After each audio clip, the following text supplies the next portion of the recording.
Hello everyone, welcome back to Pahal classes. I am Rachna, your chemistry teacher.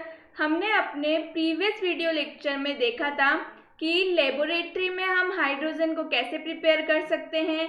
हमने ये देखा था और हमने ये भी देखा था कि कौन से प्रिकॉशंस है वो लेबोरेटरी में हाइड्रोजन को प्रिपेयर करने के लिए इम्पोर्टेंट होते हैं। ओके, सो आज के वीडियो लेक्चर में हम लोग देखने वाले हैं इंडस्ट्रियल मैन्युफैक्चर ऑफ हाइड्रोजन।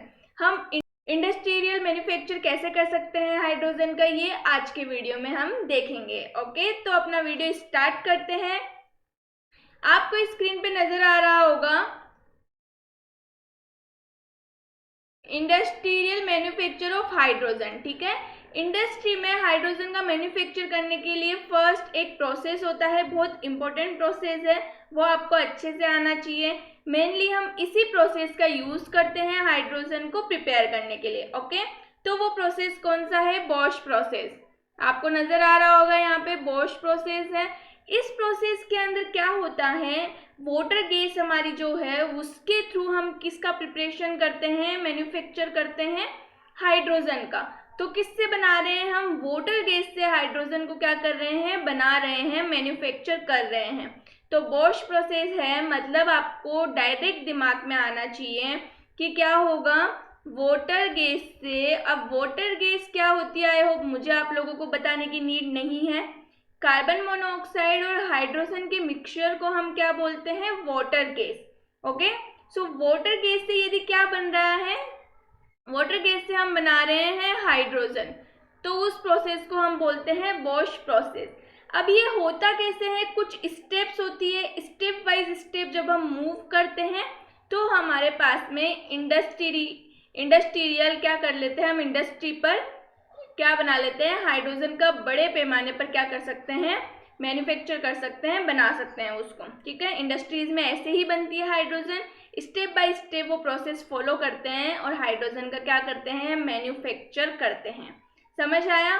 तो अब ये प्रोसेस क्या होता है, फर्स्ट तो बॉश प्रोसेस आ गया या फिर इंडस्ट्रियल बोल दिया कि हाइड्रोजन को हम इंडस्ट्री में प्रिपेयर कर रहे हैं, फॉर्मेशन कर रहे हैं। तो आपको पता होना चाहिए कि वो किससे बनने वाली है, वाटर गैस से हम क्या बनाने वाले हैं, मेनली हाइड्रोजन को प्रिपेयर करने वाले हैं। अब स्टेप्स क्या होती है ये हम 1 to 1 देखते जाएंगे तो हमें पता चल जाएगा क्या स्टेप्स होती हैं। मैंने कहा कि वाटर गैस से बन रही है, तो सबसे पहले हमें वाटर गैस तो बनानी आनी चाहिए। वाटर गैस बनाएंगे तभी तो उससे हम नेक्स्ट स्टेप पे पहुंचेंगे। एम आई राइट? तो हम देखते हैं वाटर गैस को कैसे प्रिपेयर करते हैं। अब वाटर गैस प्रिपेयर कैसे होती है मैं आप लोगों को ऑलरेडी सिखा चुकी हूँ प्रीवियस लेक्चर में, देख लेते हैं। देखो ये हमारी फर्स्ट स्टेप है। ओके, देखो, super heated steam is passed over heated coke at about 1000 degree Celsius in special furnace called converters to form water gas. ठीक है, स्पेशल फर्नेस होती है, उसके अंदर क्या किया जाता है, हॉट कोक को लिया जाता है। अब कोक क्या है, कार्बन का एक एमोर्फस होता है, या फिर हम बोल सकते हैं कार्बन का ही दूसरा फॉर्म होती है क्या, कोक। ठीक है, तो हमने कोक लिया, कोक से हमने स्टीम को पास किया, कोक में से स्टीम क्या होती है, स्टीम कुछ नहीं है, वाटर को गैसियस फेज में यदि हम ले लेते हैं तो उसी को हम क्या बोलते हैं, स्टीम बोलते हैं। समझ आया? वाटर को हमने गैसियस फेज में लिया, मतलब हम स्टीम की बात कर रहे हैं। तो जब हॉट कोक से स्टीम को अपन क्या करते हैं, निकालते हैं, तो हमें मिलती है वाटर गैस। वाटर गैस क्या है, CO प्लस H2 का मिक्सचर। तो फर्स्ट स्टेप क्या होनी चाहिए, वाटर गैस का फॉर्मेशन। हमने वाटर गैस को फॉर्म किया। वाटर गैस को फॉर्म कैसे करते हैं हमने देख रखा है ऑलरेडी। देखो reaction, white hot Coke H2O, ये स्टीम है क्योंकि ये गैसियस फेज में है। Okay, CO plus H2 water gas. ठीक है, वाटर गैस बन गई। ये एंडोथर्मिक रिएक्शन होती है। एंडोथर्मिक एंड एक्सोथर्मिक 2 रिएक्शंस के बारे में मैं आपको ऑलरेडी बता चुकी हूँ। आई होप मुझे बताने की नीड नहीं है कि एंडोथर्मिक और एक्सोथर्मिक रिएक्शंस क्या होती हैं। मैं हर एक लेक्चर में जब भी ये चीज़ आती है मैं बताती हूँ, तो अब आपको आना चाहिए कि एंडोथर्मिक और एक्सोथर्मिक रिएक्शंस क्या हैं। ठीक है, तो ये क्या है, एक एंडोथर्मिक रिएक्शंस होती हैं। आगे चलते और देखते हैं सेकेंड स्टेप। हमने वाटर गैस बना ली, फिर मैंने आपको मेन बताया कि बॉश प्रोसेस में आपको क्या ध्यान रखना है, वाटर गैस से फॉर्म क्या हो रहा है?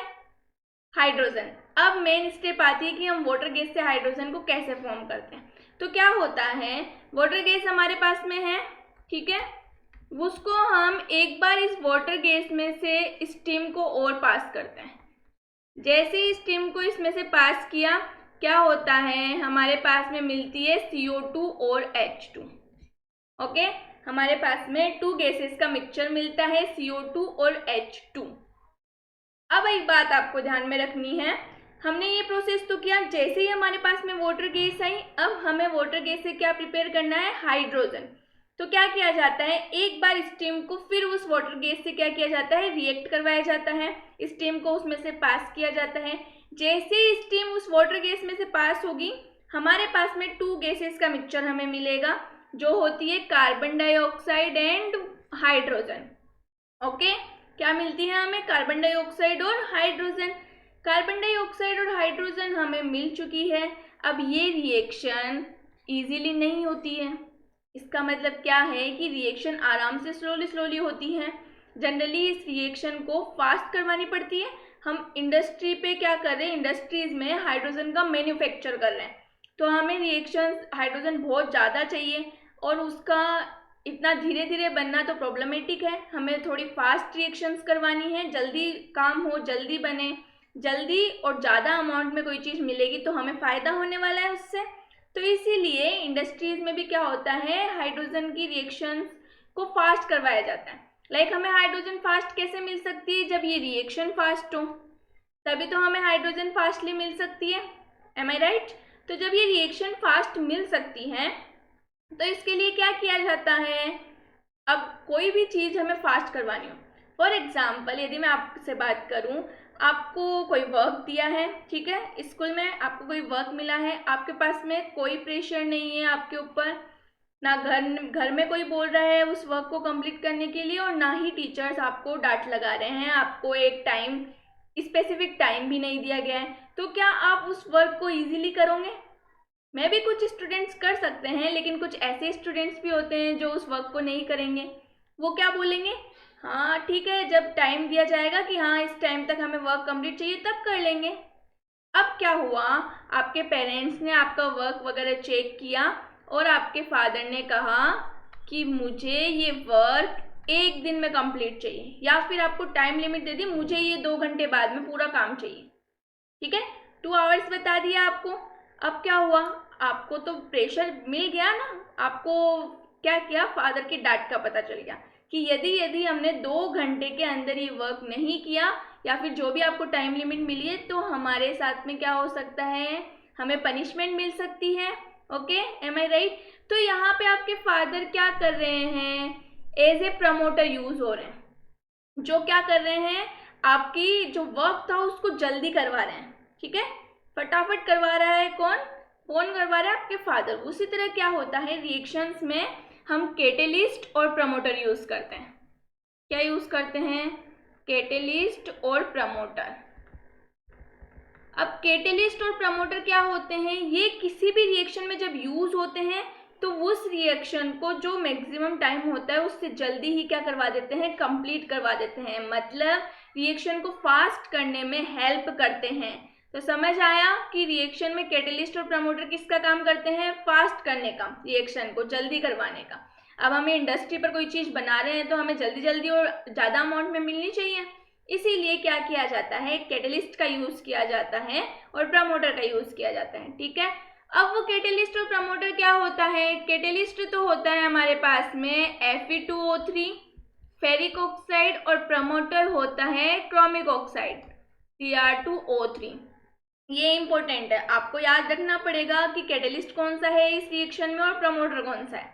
ओके, क्यों यूज किए जाते हैं, रिएक्शन फास्ट करवाने के लिए। समझ आ गया, चलो देखते हैं। The water gas so obtained is then mixed with more steam and passed over heated ferric oxide and chromic oxide at a temperature of about 450 degree Celsius. इतनी ये जो लैंग्वेज है इस पे नहीं जाना है, हमें क्या ध्यान रखना है, जो मैंने बताया वो क्या होना चाहिए, कार्बन मोनोऑक्साइड, या फिर हम बोल सकते हैं वाटर गैस। वाटर गैस से जब हम हीट को पास कर, स्टीम को पास करते हैं, किसकी प्रेजेंस में, ferric oxide and chromic oxide की प्रेजेंस में, या फिर डायरेक्टली बोल सकते हैं कैटेलिस्ट और प्रमोटर की प्रेजेंस में। ठीक है, तो हमारे पास में क्या मिलता है, कार्बन डाइऑक्साइड और हाइड्रोजन। ओके, और टेम्परेचर क्या होना चाहिए, 450 डिग्री सेल्सियस। समझ आ गया। Ferric oxide act as a catalyst and chromic oxide act as a promoter. ठीक है, एक्ट अब ये मैं बता चुकी हूँ, फेरिक ऑक्साइड तो कैटेलिस्ट की तरह यूज होता है और वो क्या होता है, प्रमोटर की तरह यूज होता है। ये दोनों ही किस में हेल्प करते हैं, रिएक्शन को फास्ट और जल्दी आगे ले जाने में हेल्प करते हैं। फास्ट कंप्लीट हो, रिएक्शन जल्दी जल्दी आगे बढ़े। ओके, अब रिएक्शन क्या होती है वो देखो, ये रही इंपॉर्टेंट रिएक्शन हमारे पास में। ठीक है, ये क्या था, वाटर गैस, उसकी हमने रिएक्शन करवाई स्टीम से और हमें क्या मिला, कार्बन डाइऑक्साइड और हाइड्रोजन। समझ आ गया।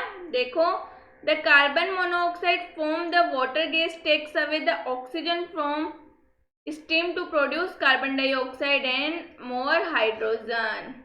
ये जो रिएक्शन है उसी को अपनी लैंग्वेज में लिखा गया है। तो यदि आपको रिएक्शन समझ आ गई जो मैंने अभी जस्ट आपको समझाई है, तो आप उसे अपनी लैंग्वेज में भी लिख सकते हैं। ओके, आई होप आपको ये समझ आ गया होगा। आगे चलते हैं और देखते हैं इस रिएक्शंस के एडवांटेज कि बोश प्रोसेस ही क्यों यूज होता है इंडस्ट्री में हाइड्रोजन को मैन्युफैक्चर करने के लिए। कोई और प्रोसेस होते हैं तो वो क्यों यूज नहीं होते। अभी हमारे लिए बोश प्रोसेस ही गिवन है तो हमें वही पढ़ना होता है। रीजन है कि क्यों यही प्रोसेस होता है हाइड्रोजन को फॉर्मेशन में। ये रीजन क्या है, क्योंकि 2 रीजन्स होते हैं इसके मोस्ट इम्पोर्टेंट। फर्स्ट होता है कि कार्बन मोनोऑक्साइड होती है पॉइजन गैस होती है। ये पॉइजन गैस है, कैसे हार्मफुल करती है मैं आपको ऑलरेडी प्रीवियस चैप्टर्स में बता चुकी हूँ। तो जो कार्बन मोनोऑक्साइड होती है वो पॉइजन गैस होती है, तो क्या करती है ये poison gas non poison gas CO2 में कन्वर्ट हो जाती है। ये तो क्या है, पॉइजन गैस है, ये किस में कन्वर्ट हो जाएगी, नॉन पॉइजन गैस में क्या हो जाती है, कन्वर्ट हो जाती है। हमें पता है कार्बन मोनोऑक्साइड पॉइजन गैस होती है, हमें हार्मफुल करती है। यदि हमारी बॉडी में चली जाती है तो क्या करती है, हीमोग्लोबिन के साथ बाइंड होके हमें हार्म करती है, क्योंकि ऑक्सीजन फिर हमारी बॉडी तक नहीं पहुंच पाती है। हीमोग्लोबिन के साथ में कौन बाइंड होता है, ऑक्सीजन, और वो पूरी बॉडी में पहुंचता है। लेकिन यदि हीमोग्लोबिन की जगह कार्बन मोनोऑक्साइड हमारी बॉडी में गई और उसने क्या किया, हीमोग्लोबिन के साथ बाइंड किया, तो हमारे बॉडी पार्ट्स को ऑक्सीजन नहीं मिलेगी। ठीक है, फिर उससे हमें क्या होगा, हार्म होगा। सो इसीलिए कार्बन मोनोऑक्साइड क्या होती है, पॉइजन गैस होती है। तो जब हम कार्बन मोनोऑक्साइड को ही क्या हाइड्रोजन गैस कन्वर्ट करने में यूज कर रहे हैं, तो वो किस में कन्वर्ट हो जाती है, नॉन पॉइजन गैस CO2 में। तो ये कितनी अच्छी बात है, एक पॉइजन चीज को हमने किस में कन्वर्ट कर लिया, नॉन पॉइजन चीज में, और उससे आपको एक अच्छी चीज हाइड्रोजन भी मिल रही है। तो अच्छी बात है कि 2 चीजों का हमें फायदा हो रहा है इससे। ओके, नेक्स्ट देखो, सेकंड फायदा क्या है कि हाइड्रोजन है वो इस प्रोसेस से डबल मिलती है। जनरली जो प्रोसेस यूज किए जाते हैं, ठीक है, अदर जो भी प्रोसेस होते हैं उनसे हाइड्रोजन इतनी ज़्यादा नहीं मिलती है जितनी इस प्रोसेस से मिलती है। इसीलिए हाइड्रोजन प्रिपेयर में इंडस्ट्री में यही प्रोसेस यूज होता है। समझ आए रीज़न क्यों होता है। देखो, this reaction is a 2-fold advantage. First, the poisonous carbon monoxide is converted to non-poisonous carbon dioxide. Second, the quantity of hydrogen is doubled. Just मैंने अभी आपको जो समझाया वही है। ठीक है, अब किसी प्रोसेस से आपको बेनिफिट हो रहा है तो वही प्रोसेस यूज करने में हेल्पफुल होता है, अच्छा होता है हमारे लिए, तो इसीलिए ये प्रोसेस यूज होता है। ओके, तो हमने देखी स्टेप फर्स्ट, पहले वाटर गैस हमने बनाई, फिर उसके बाद में हमने क्या किया, वाटर गैस बनाने के बाद में हमारा क्या प्रोसेस था कि हमने हाइड्रोजन को बनाया। ओके, अब हाइड्रोजन हमारे साथ में है CO2 के। जस्ट अभी रिएक्शन देखो, हाइड्रोजन किसके साथ में बना है, कार्बन डाइऑक्साइड के साथ में बना है, लेकिन हमें सिर्फ और सिर्फ हाइड्रोजन चाहिए। तो सिर्फ और सिर्फ हाइड्रोजन कैसे मिलेगी, हमें क्या करना पड़ेगा, इसके लिए हमें हाइड्रोजन को कार्बन डाइऑक्साइड से सेपरेट करना पड़ेगा। ठीक है, अब किसी भी 2 चीज़ें जो मिक्स है उनको सेपरेट करने के लिए हमें कोई ना कोई तीसरी चीज़ बीच में लानी पड़ती है। ठीक है, फॉर एग्जाम्पल यदि घर में हम चाय बनाते हैं तो चाय को चाय पत्ती से अलग करने के लिए हम लोगों को छलनी लगानी पड़ती है, जिससे चाय पत्ती तो छलनी में रह जाती है और चाय आपकी जिस भी चीज़ में आप निकाल रहे होते हैं, कप में किसी में भी, उसमें चली जाती हैं। तो वो अलग अलग किसके बेसिस पे हुई? किसी तीसरी चीज़ के एंटर करने पे हुई। ठीक है, कोई बीच में मीडिएटर आया तभी तो आप उन दोनों को अलग कर पाए। इसी तरह क्या होता है, हमें CO2 और H2 को अलग करने के लिए क्या करना पड़ता है? इनकी रिएक्शन वाटर से करवानी पड़ती है। वाटर या फिर कुछ ऐसे एलिमेंट्स होते हैं, ऐसे कंपाउंड्स होते हैं जो एक से तो रिएक्ट करते हैं, दूसरे से नहीं करते हैं। मतलब जो एक से रिएक्ट कर लेते हैं और दूसरे से नहीं करते हैं, तो इससे तो रिएक्ट कर लिया तो ये तो अपने आप अलग हो गया, और जिससे नहीं किया वो बच जाएगा, तो उसको हम आसानी से अलग कर सकते हैं। समझे? तो किसी भी चीज़ को डिफरेंट करने के लिए हमें तीसरी चीज़ लानी पड़ती है। लाइक हमने अभी चाय का एग्जाम्पल लिया, तो इसी तरह कार्बन डाइऑक्साइड और H2 को अलग करने के लिए हमें कुछ कंपाउंड्स ऐसे होते हैं जो यूज़ करने पड़ते हैं, उनकी रिएक्शन करवानी पड़ती है। फॉर एग्जाम्पल, यदि हम CO2 और H2 की रिएक्शन वाटर से करवा देते हैं, ओके, तो क्या होता है, CO2 वाटर से रिएक्ट करके कार्बोनिक एसिड बना लेता है और H2 अकेली रह जाती है। तो जब H2 अकेली रह गई तो इसको निकालना आसान हो जाता है, क्योंकि ये वाटर से रिएक्शन नहीं करती है। क्या नहीं करती है? वाटर से रिएक्शन नहीं करती है, इसलिए इजीली हम क्या कर सकते हैं, इसको निकाल सकते हैं। देखो, first, both the carbon dioxide and hydrogen obtain are then pass through water under high pressure. अब कंडीशन है कि हाई प्रेशर पे ही हमें करना पड़ेगा। ठीक है, तो कार्बन डाइऑक्साइड और H2 को हम क्या करेंगे, वाटर के साथ हाई प्रेशर पे रिएक्शन करवाएंगे। ठीक है, तो हमारे पास मिलेगी कार्बोनिक एसिड H2CO3, और हाइड्रोजन तो रिएक्ट करती ही नहीं है। जब रिएक्ट नहीं करती है तो फिर इसको कलेक्ट करना क्या हो जाता है, इजी हो जाता है। समझ आया हम कैसे कलेक्ट कर सकते हैं? तो एक चीज याद रखनी है, हमेशा किसी भी चीज को अलग करने के लिए हमें तीसरी चीज को लाना पड़ता है। ठीक है, और वो तीसरी चीज क्या होते हैं, कंपाउंड्स होते हैं डिफरेंट। फर्स्ट तो वाटर है, हाई प्रेशर पे यूज होता है। सेकेंड है कास्टिक पोटाश। कास्टिक पोटाश होता है KOH। इसकी यदि हम रिएक्शन करवाते हैं CO2 से, तो ये रिएक्ट करके क्या बनाता है, K2CO3, और साथ में H2 होती है, वो इससे रिएक्ट नहीं करती है। तो नहीं कर रही है रिएक्ट, तो अलग रह जाएगी, अलग रह जाएगी तो हम उसे आसानी से क्या कर सकते हैं, कलेक्ट कर सकते हैं। समझ आया? चलो देखो, जस्ट मैंने आपको जो बताया वही है रिएक्शन। यहाँ पे ये भी वही लिखे हुआ है, the mixture of CO2 and H2 can also be passed through caustic potash which reacts with CO2. Hydrogen gas does not react and can be collected. ठीक है, हाइड्रोजन रिएक्ट नहीं करती और आराम से कलेक्ट की जा सकती है ये रिएक्शन से। तो समझ आया हमें? आई होप आपको एग्जाम्पल के थ्रू अच्छे से समझ आ गया होगा। अब देखते हैं सेपरेशन ऑफ कार्बन मोनोऑक्साइड। ठीक है, कार्बन मोनोऑक्साइड होती है वो जनरली वाटर से मिली हुई रहती है, जैसे हमने बोला वाटर गैस, तो इसको भी हमें सेपरेट करना पड़ता है। अब वो सेपरेट कैसे होता है, जस्ट मैंने आपको बोला कि कुछ ना कुछ ऐसे कंपाउंड्स होते हैं जो हमें बीच में लाने पड़ते हैं। ठीक है, केमिस्ट्री में किसी भी चीज़ को अलग करने के लिए। तो अब हमारे पास में क्या होता है, एक सॉल्यूशन होता है। उस सॉल्यूशन को जैसे ही आप इसमें डालते हो, आपकी हाइड्रोजन और कार्बन मोनोऑक्साइड को क्या किया जाता है, अलग किया जा सकता है। कैसे, देखो, hydrogen gas is generally contaminated with carbon monoxide. In order to remove it, hydrogen is dissolved in ammonical cuprous chloride solution.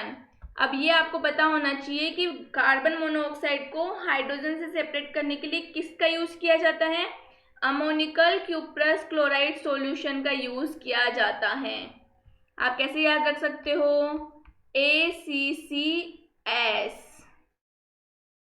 ठीक है, ACCS, या फिर रख सकते हो ACC सॉल्यूशन। ठीक है, कुछ भी रख सकते हो, याद करने का तरीका ढूंढ सकते हो। तो अमोनिकल क्यूप्रस क्लोराइड सॉल्यूशन, समझ आया कैसे होगा ammoniacal cuprous chloride solution? Okay, जैसे ही हम क्या करते हैं, इस सॉल्यूशन को मिक्स करते हैं CO+H2 में, वाटर गैस और कार्बन मोनोऑक्साइड अलग हो जाते हैं, क्योंकि इसमें कुछ ऐसी प्रॉपर्टीज होती है जो कार्बन मोनोऑक्साइड से रिएक्ट कर लेती है और हाइड्रोजन से रिएक्ट नहीं करती है। समझ आया? चलो अब देखते हैं हमारे पास में क्या हुआ, कार्बन मोनोऑक्साइड अलग हो गई, एब्जॉर्ब कर ली उन्होंने। अब क्या होता है, हाइड्रोजन गैस को हमें क्या करना पड़ता है, सुखाना पड़ता है, ड्राई करना पड़ता है। अब ये तो मैं आपको ऑलरेडी लेबोरेटरी की जब प्रिपेयर करवाया था तब भी बताया था कि कैसे इसको कर सकते हैं। क्या चाहिए किसी भी चीज़ को ड्राई करने के लिए, ड्राइंग एजेंट। ओके, लाइक जैसे हमारे कपड़े सुखाने के लिए हमें सन की क्या चाहिए, रेस चाहिए, धूप चाहिए हमें, ठीक है, सनलाइट चाहिए कपड़े सुखाने के लिए। तो उसी तरह है, किसी भी ड्राइंग, किसी भी एलिमेंट है उसको या फिर गैस है उसको ड्राई करने के लिए आपको क्या चाहिए, ड्राइंग एजेंट चाहिए। ओके, सो वो ड्राइंग एजेंट की तरह यूज़ होते हैं और उसको क्या करते हैं, सुखा देते हैं, ड्राई कर देते हैं, जैसे हमारे कपड़े सूखते हैं। तो H2 को ड्राई करने के लिए यूज़ होता है CaCl2 एंड P2O5। इनको बोला जाता है ड्राइंग एजेंट। लाइक सनलाइट होती है वैसे इसको क्या बोलते हैं हम, ड्राइंग एजेंट। हमारे कपड़े सुखाने के लिए ड्राइंग एजेंट क्या होता है, सनलाइट। उसी तरह है, गैस को सुखाने के लिए ड्राइंग एजेंट्स क्या होते हैं, CaCl2 P2O5। इनका यूज करके हम क्या कर सकते हैं, हाइड्रोजन गैस को ड्राई कर सकते हैं, मॉइस्चर एब्जॉर्ब कर लेते हैं ये। तो देखो, this solution absorb any carbon monoxide gas present in the mixture. Finally hydrogen gas is dried over by passing through anhydrous, ये जुड़े हुआ है, एनहाइड्रस CaCl2 और P2O5। समझ आया। अब हम देखते हैं, स्टार्ट करते हैं एक नया topic, physical properties of hydrogen. Okay, hydrogen की फिजिकल प्रॉपर्टीज क्या क्या होती हैं। फर्स्ट हम देखेंगे नेचर। किसी भी चीज़ की फिजिकल प्रॉपर्टीज देख रहे हैं तो फर्स्ट तो नेचर ही आता है। नेचर क्या होता है, तो हाइड्रोजन का नेचर मैं आप लोगों को ऑलरेडी बता चुकी हूँ। कलरलेस होती है, टेस्टलेस होती है और ऑर्डरलेस होती है। कोई कलर नहीं होता है, कोई भी टेस्ट नहीं होता है और कोई भी उसमें ऑर्डर नहीं होती है। समझ आया। तो हाइड्रोजन का नेचर क्या होता है, colourless, tasteless and odourless. Density, hydrogen gas होती है, लाइटेस्ट गैस होती है, तो उसकी जो डेंसिटी होगी वो भी सबसे कम होगी। एम आई राइट। डेंसिटी होता क्या है, मास अपॉन वॉल्यूम। सबसे लाइट गैस है मतलब उसका वॉल्यूम भी कम है, उसका मास भी कम है। जब दोनों ही चीज कम है तो डेंसिटी तो कम होने वाली है। समझ आया डेंसिटी क्यों कम होती है। चलो, तो डेंसिटी हाइड्रोजन की क्या होती है, सबसे कम होती है, लाइटेस्ट गैस होने की वजह से। ठीक है, आगे देखो, solubility, it is very slightly soluble in water. अब देखो सोल्यूबिलिटी की बात करते हैं, कैसे हाइड्रोजन होती है वो वाटर में बहुत ही कम सोल्यूबल होती है। वेरी स्लाइटली मतलब बहुत ही कम सोल्यूबल होती है। ऐसा क्यों होता है कि ये कम सोल्यूबल होती है, तो मैंने आपको एक रीज़न बहुत अच्छे से सिखा रखा है सोल्यूबिलिटी से रिलेटेड, लाइक डिजोल्व, लाइक क्या मैंने बता रखा है, ये सेम सेम में ही घुलता है।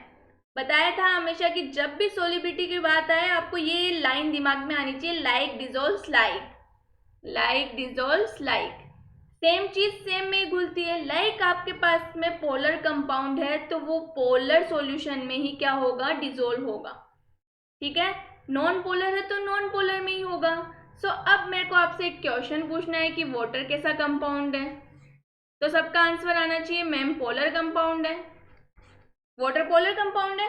वाटर पोलर कंपाउंड है तो इसमें हाइड्रोजन गैस को डिसोल्व कब होगी, किस कंडीशन में होगी, जब हाइड्रोजन गैस भी क्या होगी, पोलर होगी। लेकिन क्या हाइड्रोजन गैस पोलर होती है, बिल्कुल नहीं होती है। हाइड्रोजन गैस क्या होती है, नॉन पोलर होती है। ओके, समझ आया। तो हाइड्रोजन गैस नॉन पोलर है और वाटर पोलर है, तो ये डिसॉल्व नहीं हो सकते हैं, बहुत स्लाइटली डिसॉल्व इसीलिए बोला जाता है। ठीक है, तो जनरली इनसोल्यूबल ही माना जाता है। तो समझ में आया कि जो हाइड्रोजन गैस होती है वो वाटर के अंदर डिसॉल्व क्यों नहीं होती है, क्योंकि हमें पता है सेम चीज सेम में ही घुलती है। लाइक डिसॉल्व्स लाइक, रूल है सॉल्यूशन का, किसी भी चीज को किसी में भी सोल्यूबल करने का। तो आप सेम चीज को घोलोगे तो ही वो घुलेगी, तो ही वो सोल्यूबल होगी, वरना नहीं होगी। तो वाटर तो हमारे पास में नॉन पोलर है और हाइड्रोजन गैस, वाटर तो हमारे पास में पोलर है लेकिन हाइड्रोजन गैस क्या है, नॉन पोलर है। तो कैसे ये डिसॉल्व हो सकती है, इसीलिए इनकी सोल्यूबिलिटी बहुत कम होती है, न के बराबर होती है। इनसोल्यूबल बोला जा सकता है इन्हें। ठीक है, समझ आया तो सोल्यूबिलिटी का। आगे चले, conductivity, hydrogen is the best conductor of the heat, spelling गलत है, HEAT, okay, heat among all gases. तो हाइड्रोजन की कंडक्टिविटी होती है, जितनी भी गैसेस होती है उनमें सब में से क्या होती है, बेस्ट होती है। हीट की बेस्ट कंडक्टर कौन होती है, हाइड्रोजन गैस होती है, ये बात आपको पता होनी चाहिए। ओके, अब नेक्स्ट आता है लिक्विफिकेशन। ठीक है, अब लिक्विफिकेशन क्या होता है ये भी मैं आपको प्रीवियस लेक्चर्स में समझा चुकी हूँ। किसी भी गैस को यदि लिक्विफाई कर रहे हैं मतलब हम उसको किस में चेंज कर रहे हैं, लिक्विड के अंदर चेंज कर रहे हैं। तो गैस का लिक्विड में कन्वर्जन क्या बोला जाता है, गैस का लिक्विफिकेशन। लेकिन हाइड्रोजन गैस को हम लिक्विफाई करना बहुत टफ होता है। हाइड्रोजन गैस इजी से हम उसको क्या नहीं कर सकते हैं, लिक्विफाई नहीं कर सकते हैं। ठीक है, रीजन क्या होता है, किसी भी गैस को लिक्विफाई करने के लिए हमें प्रेशर और टेम्परेचर इंक्रीज करना होता है। ठीक है, क्या करना पड़ता है, प्रेशर इंक्रीज होना चाहिए और टेम्परेचर इंक्रीज होना चाहिए। जब प्रेशर इंक्रीज होता है तभी तो वो पास पास आते हैं मॉलिक्यूल्स, और पास पास आने पर क्या हो जाता है, वो लिक्विड में कन्वर्ट हो सकती है। ठीक है, लेकिन हाइड्रोजन गैस क्या होती है, वान डेर वाल्स फोर्स होते हैं बहुत कम होते हैं उसके अंदर, अट्रैक्शन फोर्स। और दूसरा क्या होता है, हाइड्रोजन गैस का बॉइलिंग पॉइंट होता है 253 डिग्री सेल्सियस माइनस। ओके, इससे नीचे जैसे ही आप करोगे तो वो सॉलिड में कन्वर्ट हो जाती है। ठीक है, हाइड्रोजन गैस का ये बॉइलिंग पॉइंट है, इससे नीचे जैसे ही आप टेम्परेचर करते हो किस में कन्वर्ट हो जाती है, सॉलिड के अंदर। ओके, और 20 एटमॉस्फेयर पर हाइड्रोजन लिक्विफाई होती है -240 डिग्री सेल्सियस पर।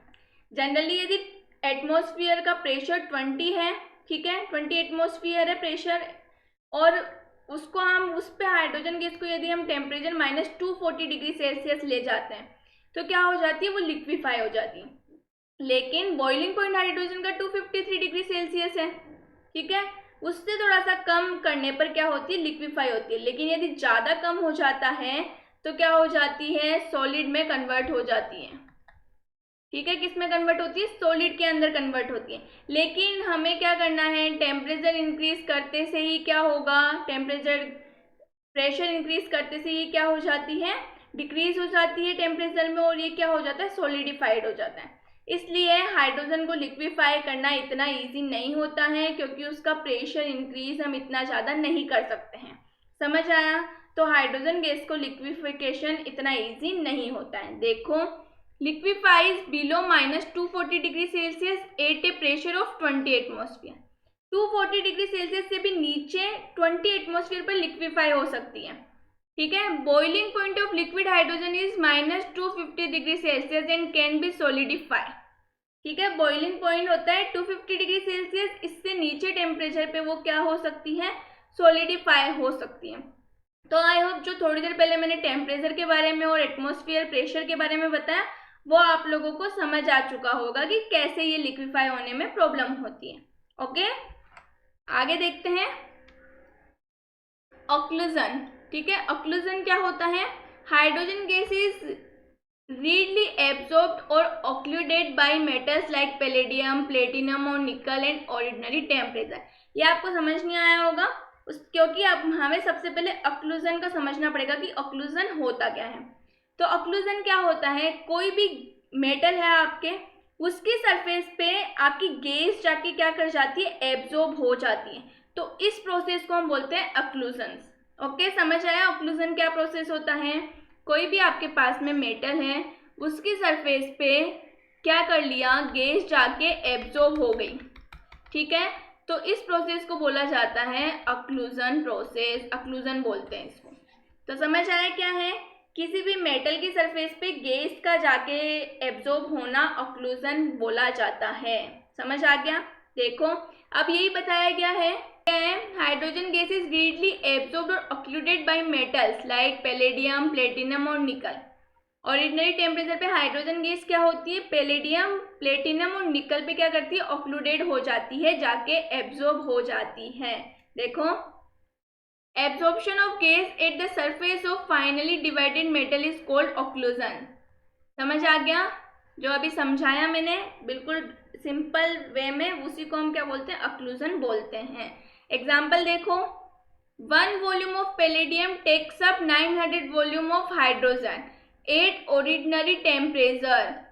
After occlusion, when metal is heated, the absorbed or occluded hydrogen is released from the metal in the pure form.